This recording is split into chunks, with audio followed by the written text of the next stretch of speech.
की मैया रहने से ऐसा परिणाम चलेंगे सीधा हम लोग सोहर की तरफ कहना है।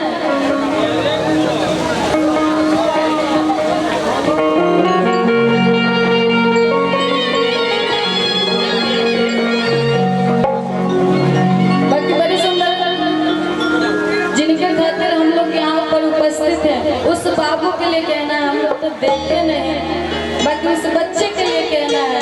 और कहना क्या है कि ऐसा ना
आप इतना प्यार आशीर्वाद दे रहे हैं और झूम रहे हैं, वही बहुत अच्छा लग रहा है। बहुत बहुत धन्यवाद आपको।